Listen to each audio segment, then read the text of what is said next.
Om Vang me manasi pratishtitam Mano me vachi pratishtitam Aviravirma edi Vedasya maani istaha Shrutam me ma prahasi Anenaditena horatran sandadamya Ritam vadishyami Satyam vadishyami Tanmamavatu Tad Vaktaramavatu Avatu Mam Avatu Vaktara Om Shanti Shanti Shanti.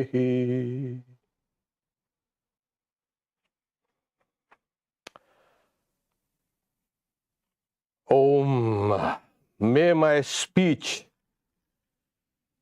be established in my mind, and may my mind be established in speech. O effulgent Brahman, be thou revealed unto me. May both my mind and speech enable me to bring me home to the Vedas. May not what I have heard from the preceptor leave me. By the study of the Vedas will I unite both day and night. I will speak the truth. I will think the truth. May Brahman protect me. May Brahman protect the preceptor. Om, peace, peace, peace. This is a chant from the Rig Veda. Lower and higher knowledge. One of the things that always makes us uncomfortable is ignorance.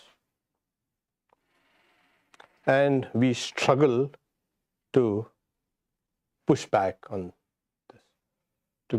We want to know, and that is the nature of the mind.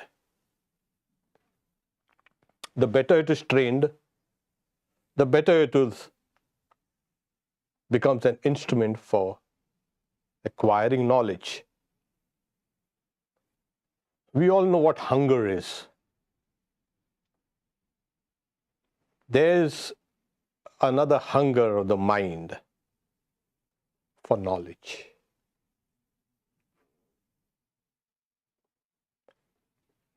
And then, as we acquire knowledge, that knowledge drives us further. And also, it has another capacity. Knowledge has a capacity to expand the mind. So this is one of the things that religion has been trying to emphasize, Vedanta religion. Pursue knowledge. All the other virtues will come by itself when the mind starts expanding. So the external world is vast. We can see how vast it is. And there are so many dimensions to it. And so the mind is constantly kept busy, knowing this, knowing this. So there's something new every day. I remember when we had joined the monastery, so there was a monk saying, learn something new every day, at least one thing. And now, after all these years, I see the wisdom in that. Like Sri Ramakrishna used to get annoyed when somebody said, oh yeah, I know. What do you mean I know? as long as I live, so long do I learn. That is what he emphasized. Of course, objective knowledge is very easy. I mean, of course, you got to struggle. And then objective knowledge, yeah, because the mind goes outside. Now, when it has to go in the subjective side, there it simply just collapses. It flounders. It does not know what to do, where it is, what is there. And this has been the problem in knowledge. It's one-sided. And Vedanta has been emphasizing both these sides should be balanced. And nowadays, there's so much of explosion of knowledge thanks to technology. It's just impossible for us to know things, all the things in detail. We have a kind of a cursory view of things. But when we have to pursue some part of that cursory knowledge into its specifics, specialized knowledge, then we've got to spend years and years and years. So we know things, but very superficially, except in the field that we work, etc. So we have this knowledge, and the instrument of knowledge is supposed to be trained in that. Swami Vivekananda says, education is the manifestation of the perfection already in man. So beautifully put it. Kind of a translation of Ya Vidya Sa Vimuktaye. That is knowledge which liberates you. I mean, liberates you from many things, even on the superstitious beliefs that we have, the biases that we have, all these things, it frees you. So as you keep on learning, you start improving. So we are in a way aware of what is superficial knowledge and what is specialized knowledge. And for us, that is lower knowledge and higher knowledge. Yeah, I know things, but not as a kind of a specialist. Not just. So most of us are like that. And what is Vedanta? Vedanta itself is called the culmination of all knowledge. Veda and Anta. Veda and Anta is knowledge. So, as we have this instrument which is designed to acquire knowledge, and it goes on acquiring and acquiring, because if it doesn't, it's not acting according to its nature. Now, this nature of knowledge can be sattvic, rajasic, and tamasic also. The ideal state of mind is a sattvic state of mind, where knowledge is reflected most brilliantly. In the rajasic mind also, there is knowledge, but there is power and there's passion and there's drive, all these things. It always seeks to employ whatever people learn, and sometimes destructively. And tamasic knowledge is dullness, indolent, takes one thing for another, etc.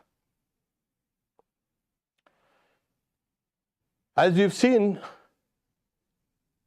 the general idea of knowledge is, yes, human beings are knowledgeable.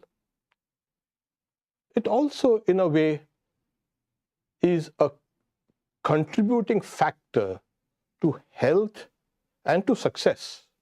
knowledge, the more you know, the more you grow. So philosophers ask, what is the end of knowledge? Where does it lead us? What is going to happen? And this is where Vedanta comes in. And Vedanta says that this knowledge is one's real nature.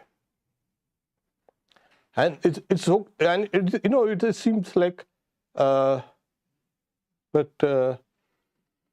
of us, when we study to understand something, we identify ourselves with the mind.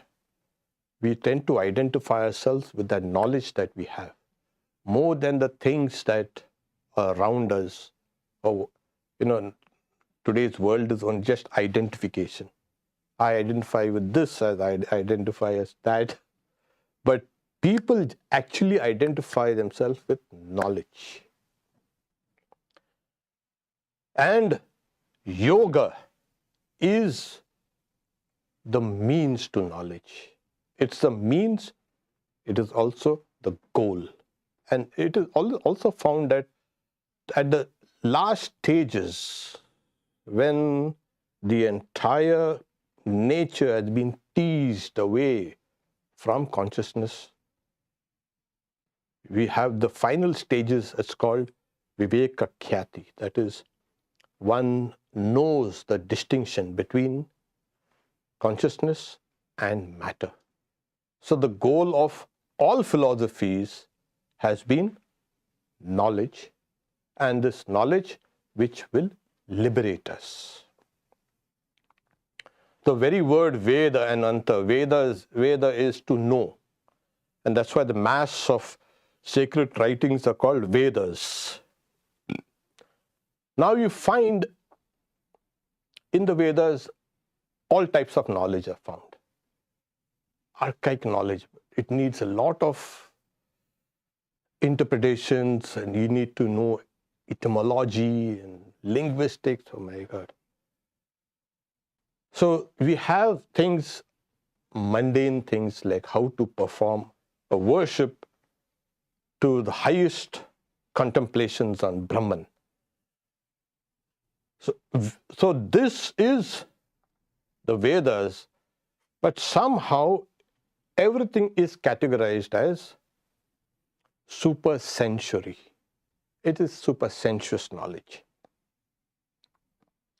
And one had to diligently study for years and years to grasp the Veda and the meaning behind it. So those who used to study the Vedas, they acquired something called, it's called the luster of holiness. It's called Brahma Varchas. And as I had quoted the initial, peace chant, and it says, I will unite day with night in my study of the Vedas. So this person will study day and night the Vedas. This was that the only, not an occupation, it was in a way an occupation later on, but then they always strove to acquire knowledge. That was what. And they put their entire lives, sacrificed their entire lives to acquire knowledge. So in one of the Upanishads, we have one sage. His name is Shaunaka. He is a great householder. And he goes to another sage called Angiras. So he asks that famous question, "O adorable sir, what is that which known all this becomes known. So, these people have been diligently acquiring knowledge and supposedly super-sensory knowledge.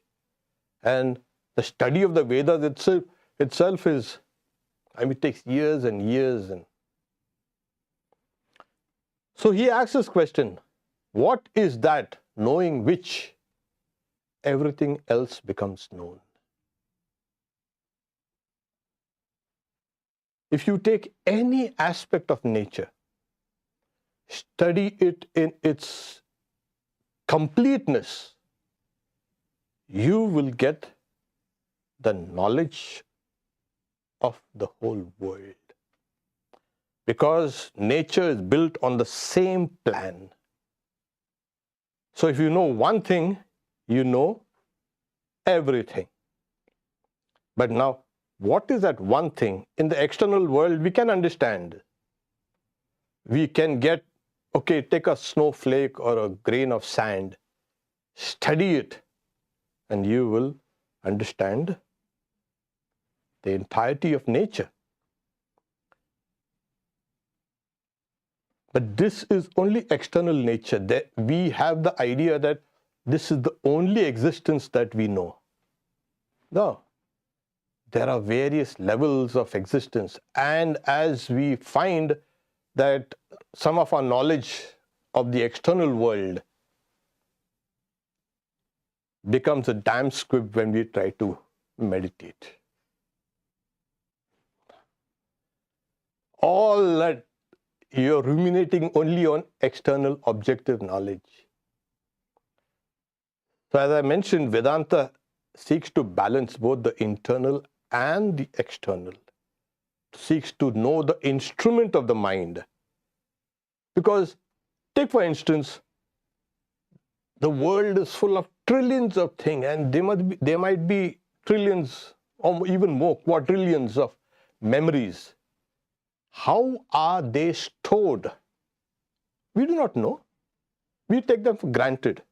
But that's not my business, as long as I know. So Vedanta will say, no, you've got to know how the things are stored and how they are recalled. Because that's part of knowledge. So we have taken only half of this world and say we know it. So this question, what is that knowing which everything else becomes known? That everybody would like that. Very good. The Sanskrit, kasminnu bhagavo vijñātam sarvamidam vijñātam bhavati iti. So what is that knowing which you know everything? So that the teacher Angiras says, there are two types of knowledge. Dve viddhe, veditavya, have to be acquired. The higher and the lower. That's the subject of this talk. Higher and low. Para cha apara cha.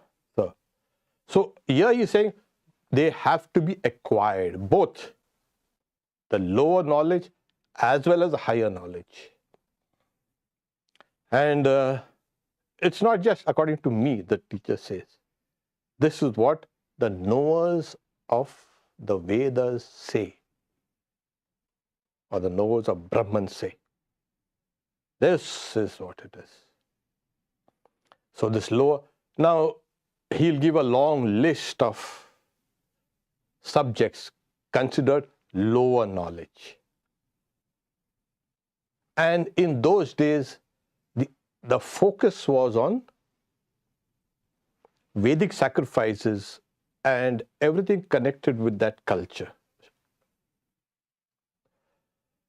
So he starts his list of these, the lower comprises of Rig Veda, Yajur Veda, Sama Veda, Atharva Veda, the science of pronunciation, the code of rituals, grammar, etymology, meter, astronomy, etc., etc., etc. He keeps on giving a long list of things. Everything comprises of love. Now you'll say, my God, even this Rig Veda and Yajur Veda, Vedic knowledge itself is lower knowledge. Yes, according to him. And then he says the higher knowledge is the higher knowledge. He says, Yaya tadaksharam adhigamyate, that by which the imperishable is known. Now he elaborates on this. What is this imperishable? The imperishable is that which cannot be perceived and cannot be grasped, which is without source, features, eyes and ears, and which has neither hand nor feet, which is eternal, multiformed, all-pervading, extremely subtle and undiminishing, and that which is the source of all. Now he has made a distinction. One is the lower knowledge and the higher knowledge. The lower knowledge. This knowledge, he says, is mutable, that which transforms, that which changes. And the higher knowledge is that which does not transform, which is eternal, extremely subtle, undiminishing, and the source of all. So this is his first, you can say, instructions. Now both have to be known. This lower knowledge as well as that. In fact, the lower knowledge will lead to the higher knowledge.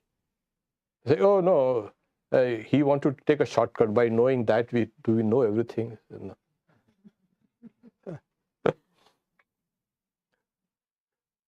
It happens in many cases, but there are some who plunge inside. Shri Ramakrishna, he went and plunged straight inside. But you need people like Shri Ramakrishna. And Swamiji is going to say, you don't know all these things. No, but I've heard many things.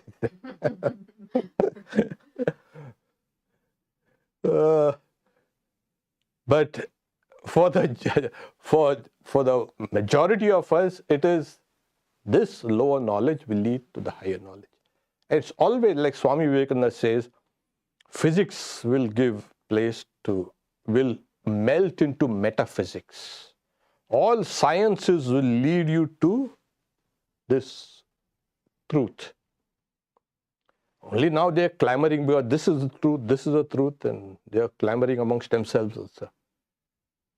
But it is the lower knowledge by rule that takes us to the higher knowledge. So, Shaunaka, now, it's obvious that he had already studied the lower side of the knowledge, and then he struggles to get the higher knowledge. Now, the higher knowledge is something like this. The higher knowledge, it's transcendental knowledge. As the Rishi has said, which is eternal, multiform, all-pervading. It cannot be perceived. So there's no subject and object relationship. So whenever there's a subject, there's an object, you can understand things very easily. So it cannot be perceived. So it's not objective. And it's without eyes and ears. It's beyond the motor and sensory organs also. So this is, he defines it thus. Now, transcendental knowledge, oh my God, we've got to go somewhere else. We've got to go to the top of the mountain. Some sage might be sitting away from all the mundane things of life, and that's the seeker goes and finds a sage, and then he learns knowledge from that sage. This is the common kind of depiction of people going to seek knowledge. Swamiji was very clear. It is here. there is a transcendental aspect to the mind itself. Because if you are going to have transcendental knowledge and the instrument is the mind must have a transcendental aspect to it, which unfortunately the mind does not know.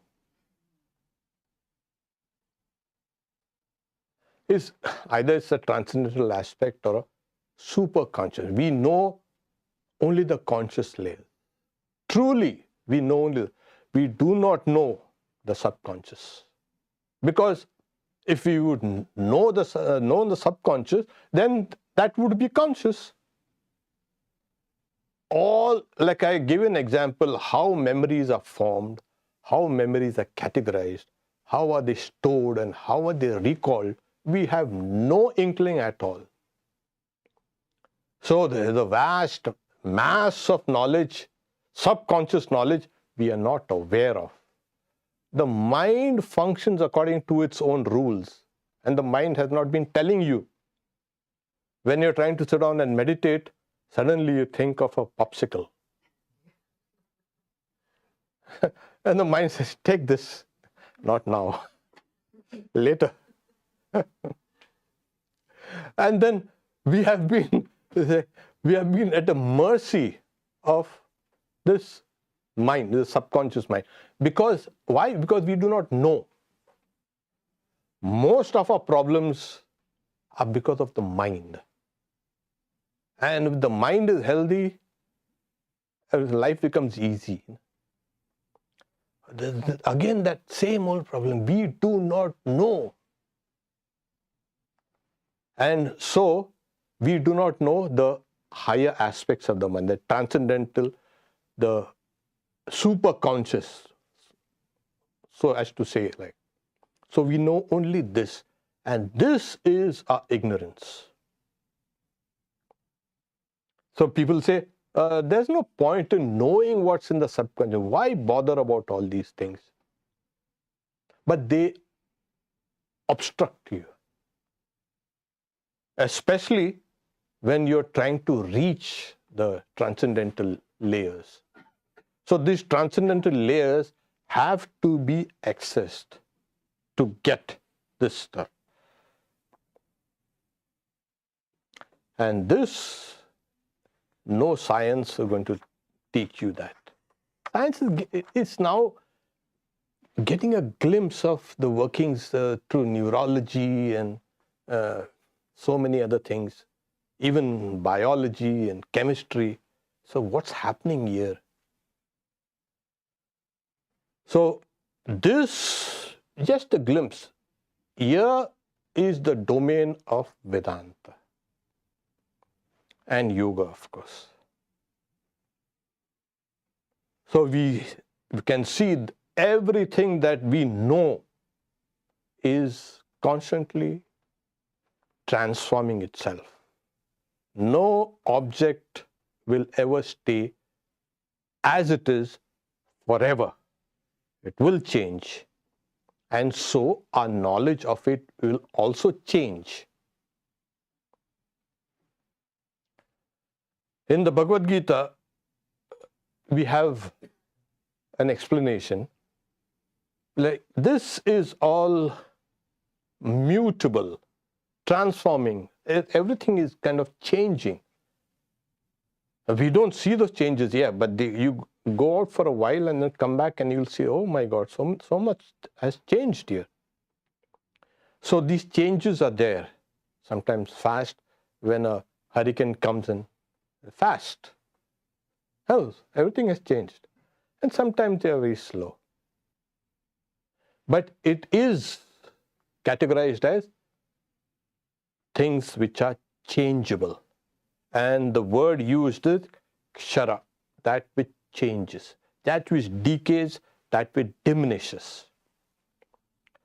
So if you say, okay, then what is the source of this? The chair is not a source of a chair. It's an object. there must be a source of all the chairs, and there must be a source of all the people and all the trees and all the animals and everything. Saying yes, so that must be immutable? Saying no, but then the Bhagavad Gita, in a way, yes, you can say, because that being the source of all mutable things also ultimately has to be mutable, because it's constantly changing. And then the Lord says in the Bhagavad Gita that beyond all the categories of changeableness, there is something which is the unchanging. So he says, I am that unchanging, immutable reality. He calls himself the Purusha. So this has become clear, that this, and he says, has to be known. When we say the goal of human life is to see God, see God, and what happens to you? Oh God, you look so beautiful. Huh? Is that all? No. The tremendous knowledge that transforms you completely, shatters all your illusions or delusions or whatever, all narrowness. People who say, I've seen God, and they're the same people. I have doubts about that.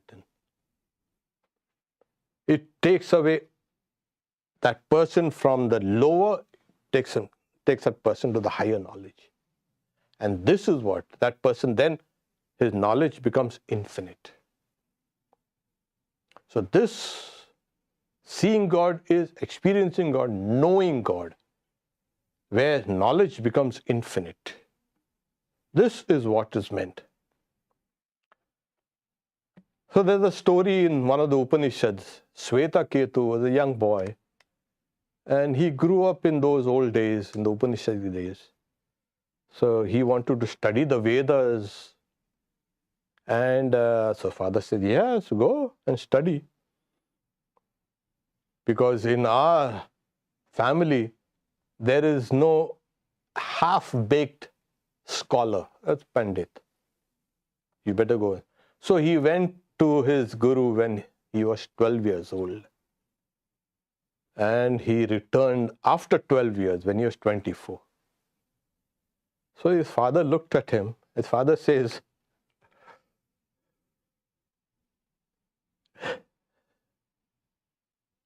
O Sweta-ketu, O good-looking one, now that you have returned, you are conceited, proud of being a learned person and immodest. Then he said, have you asked about the instructions? Say, what instructions? Saying, through which the unheard becomes a heard, the unthought of becomes a thought, the unknown becomes a known. Again, it's a kind of a similar verse which is found in the early Upanishads. What is that? By knowing which you know everything. So this is what he says. What did you ask about that? Through which the unheard becomes the heard, the unthought of becomes a thought, and the unknown becomes a known. So the young man said, no. He wanted to puncture him, He came conceited, proud, and, haughty. After studying for 12 years, he comes with a swagger, and he's coming to his father.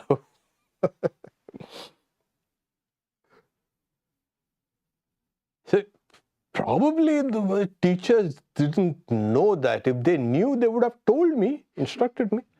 And that was even a worse, they say, sin of first not knowing it, second is criticizing your teachers. That immediately he saw his mistake, saying, you teach me, sir. And then his father keeps on teaching him various levels of the knowledge of Brahman, which the unknown becomes a known, the unthought becomes a thought, the unheard becomes a heard. So that which is not perceived, they say, which perceives everything. So the whole chapter is devoted to this.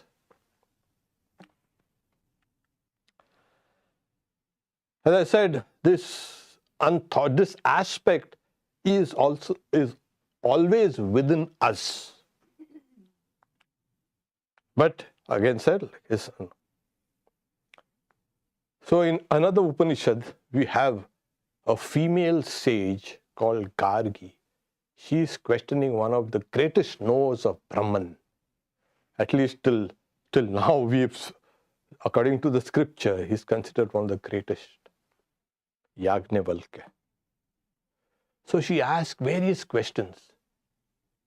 And she kept on. The questions are so subtle. So when she was asking about this entity, he's saying, don't question too much. Gargi, your head will drop off. You should not ask questions about that which is beyond questions. So she had retracted her questions. And this was happening in a, as he called, a big conference. Today's world, we call them is conference. There was a big conference in the court of a king, Janaka. And it was a galaxy of all the best knowers of Brahman. And she is also one of them, and she was questioning. And then she retracted her questions, and later again, he's saying, and he defeated everybody in their arguments, Yajnavalkya. Then she again stepped forward, saying, I'm going to ask some questions. And if he can answer it, he'll be considered the best amongst us. And so you will benefit by just making salutations to you. Otherwise, you're in big trouble to try to dispute his claims. So she keeps on asking again one question after another. And then she asks the questions like, what is that which permeates the earth? Water. What permeates water? Fire. What permeates water? Fire. And the air. He goes higher and higher and higher. And then slowly she comes to one place. What permeates space? And then he says, it is this immutable. Now, when she was talking about what permeates everything, what permeates the body, what permeates the mind, what permeates the intellect, then he says, this immutable, again he comes, this immutable, it's called Akshara, is never seen, but is a witness, O Gargi. It is never heard, but is the hearer. It is never thought, but is the thinker. It is never known, but is the knower. There is no other thinker but this, no other knower but this. By this immutable, O Gargi, he says, is all this whole universe pervaded. Now here you can see, it is here, we are a product of these two things, the mutable and the immutable. So long we have got the knowledge, we have the knowledge of the mutable things. We do not have the knowledge of the immutable. Kshara is that which changes. Akshara, that which does not change. And then he keeps on speaking about it is the dynamic aspect of reality. there is nothing here saying which is not ruled by this imperishable, this akshara. So there's under the mighty rule of this immutable, O Gargi, the sun and the moon are held in their positions. Under the mighty rule of this immutable, O Gargi, heaven and earth maintain their positions, etc. etc. He keeps on. Under the mighty rule. Etat aksharasya prasasane Gargi. Under the mighty rule. So this is the ruler here. This is the ruler of all material knowledge. It is the ruler of our bodies and minds and senses, intellect. It's a ruler of even our own consciousness. But we do not know it. That has been the quest of Vedanta, to that which is unknown, to make it known. So when Vedanta says both have to be known, the lower and the higher, it does not say, oh, forget it. No, it has to be known. So this is, so he gives a long list. It is transcendental, yet it is there within us. It is a ruler, and yet it appears as if doing nothing. Every action, every thought, every word is because of this transcendental aspect within us.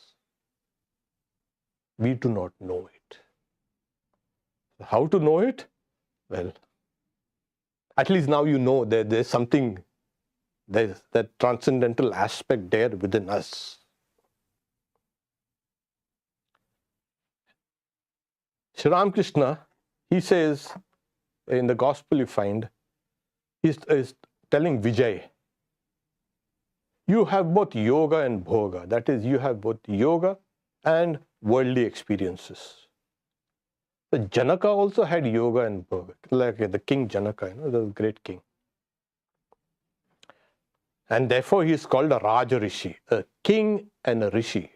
Raja and Raja Rishi. And then Narada was a Dev Rishi. Narada is a divine sage. He is a sage amongst the gods. Even the gods, they have these higher and lower categories. And then he says, yes, Shukadeva was a Brahma Rishi. So this is the highest class of rishis, the Brahma Rishis. So he says, he was not a mere Jnani. Jnani is one who knows. And Vedanta keeps on speaking about the glories of a Jnani. Like, Totapuri, Sri Ramakrishna's Vedanta guru was called a Jnani.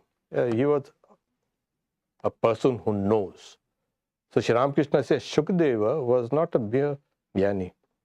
He was the embodiment of Jnana. Now, so why is Shukadeva only? So he says he was not mere Jnani. That is, he knew things partially. He knew it completely. And as you see in the life of Totapuri, somewhere his knowledge had to be completed. And then he came to Sri Ramakrishna, and then you find this is knowledge of Brahman became complete. I mean, knowledge of Brahman incomplete is contradictory, but he saw the entire nature as the will of the Divine Mother. And then he came back, he understood. And then he told Sri Ramakrishna, now I know. Now tell your mother to let me go. I have understood this knowledge. So Sri Ramakrishna says, Shukadeva, you know who is Shukadeva? Shukadeva was the son of Veda Vyasa. Veda Vyasa is the one who, as we know, He edited the whole Vedas. He was the author of, supposedly author, he wrote it down at least. He dictated the whole of the Mahabharata and then the 18 great mythological literature. He's everywhere. So his son, Shuka, was born perfect. So Shri Ramakrishna says, Shukdev was the very image of knowledge. In other words, a form of concentrated knowledge. He attained knowledge spontaneously, without labor. We've got. But like I said, he was born perfect. So he is the very image of knowledge. Shri Ramakrishna used to call Swami Vivekananda my Shukadeva. Yeah, very amazing. Like Swamiji was there were similarities with. Further, he says, Janaka was a Jnani. Janaka was a great king. I mean, he was a king and yet he was a knower of Brahman. And he kept on ruling his kingdom there's no contradiction here. He had the lower knowledge and the higher knowledge synced. At that stage, there is no lower or higher knowledge. It has become one. Saying Sri Ramakrishna, but Shukdev was knowledge itself. So here it is. So only Shukdev? Yeah, in a way, Sri Ramakrishna is saying, we are also the very embodiment of knowledge. And if we can understand this, then our task becomes much easier. The idea of ignorance, the idea of smallness, the idea of, all the quarrels and the hatreds and the jealousies and all these things which are products of ignorance will simply leave us.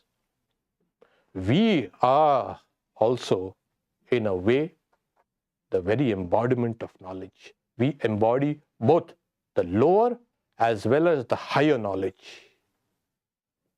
Now, there's a kind of a screen, as it were, that's not letting us get into these superconscious realms. So the mind has a capacity at one point of time to tear the veil and go out there. Then there, as you say, there is no division. Because Vedanta will not allow any kind of duality anywhere, including knowledge. They will say, this is one mass of knowledge. And the final conclusions which the young boy learned from his father, Swetaketu, is, thou art that. You are knowledge. So it's like, how Sri Ramakrishna, through his very simple observations and explanations, he gives us this idea that you are that knowledge. Now, in case we don't acquire this knowledge, then Yajnavalkya says, he, O Gargi, in this world, without knowing this immutable, offers oblations in the fire, performs sacrifices, and undergoes austerities for even thousands of years, finds all such karma perishable. Because these are all perishable karmas. He, O Gargi, who departs from this world without knowing this immutable, is miserable. So the word uses kripana. So kripana is like it's a miser, but generally that's a usual meaning. But higher meaning of kripana is miserable. Is a miserable if we go without knowing this. And then he says, but he, O Gargi, who departs from this world after knowing this immutable, he is a knower of Brahman. So this is what it is. So one must be able to strive in this life to acquire this knowledge, which is ours. It doesn't belong to anyone else. It's knowing oneself in one's totality.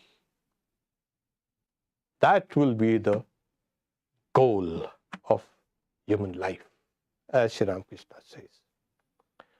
Om Shanti Shanti Shanti Hari Om Tat Sat Sri Ramakrishna Arpanamastu. So we'll take these online questions first. Okay, would a follower of Karma Yoga also eventually attain this higher knowledge, or has to be Jnana path? The Bhagavad Gita says, Sarvam karma akhilam partha jnani parisamapyate. All karma in their entirety ends in knowledge. Because when you do karma, any work, you get knowledge. Experience is knowledge. So you take the whole bunch of all whatever you have done, it ends with experience, knowledge. So all karma. So if you do karma, keep on doing karma. And Swami Vivekananda in this age, we see Swami Vivekananda, oh, he's a kind of good-looking Swami. I say, he's the only real Swami.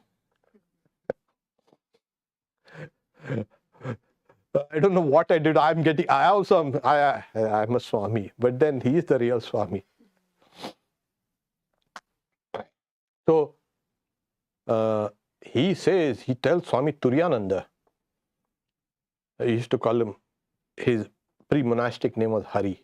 Haribai, I have opened a new path to liberation through Karma Yoga.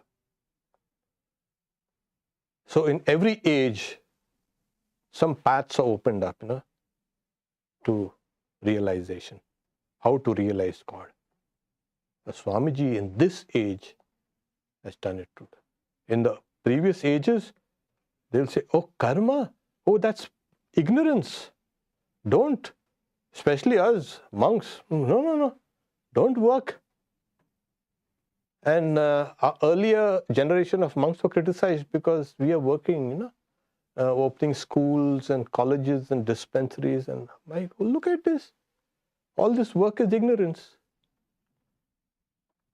And then later on, they themselves found where they were going off the rails. So Swamiji has says, and Swami Turiyananda, he says, this is what he has said, and anyone who works according to Swamiji's ideas of Karma Yoga will attain the goal. Okay, so that much for, so keep on working hard, work hard, but give all the results to God. Is meditation the primary way to transcendental knowledge? You call it meditation, you call it discernment, or whatever. The final stage is not meditation, it is discernment. The Vedanta scriptures say hearing, reflecting and meditating, deep meditation. So anything that takes you within is a means. Okay? So it's not the primary way. Like I said, you can approach that reality through devotion, through karma, through the path of knowledge or to the path of yoga. Because if Vedanta says this is the only path, then it is again making a blunder of trying to narrow its scope. So it never says anything that you do can lead you to. They are trying to break duality and then they are trying to become exclusive. No. Okay. So before we can, for our online questions, we can have it over coffee.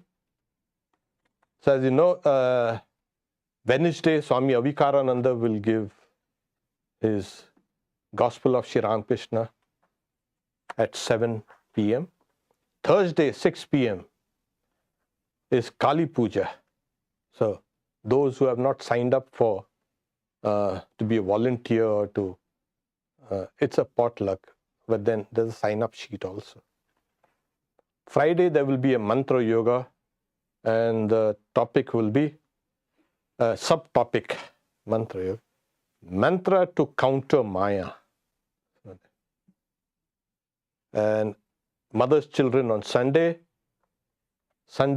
Next Sunday's class, this lecture will be Satyakama's Journey for Knowledge. So Satyakama was another young boy found in the Chandogya Upanishad, and how he attains knowledge, how he struggles to attain knowledge. And again, there will be a Ram Nam. Okay. Another announcement. So Global Vedanta, our online magazine, issue number 7 has been published. So go to our website, read it, read the articles. There will be a Vedanta meditation retreat in November, of course. November 9th, Saturday. Om Shanti Shanti Shanti Harihi Om Tat Sat Shri Ramakrishna Arpanamastu.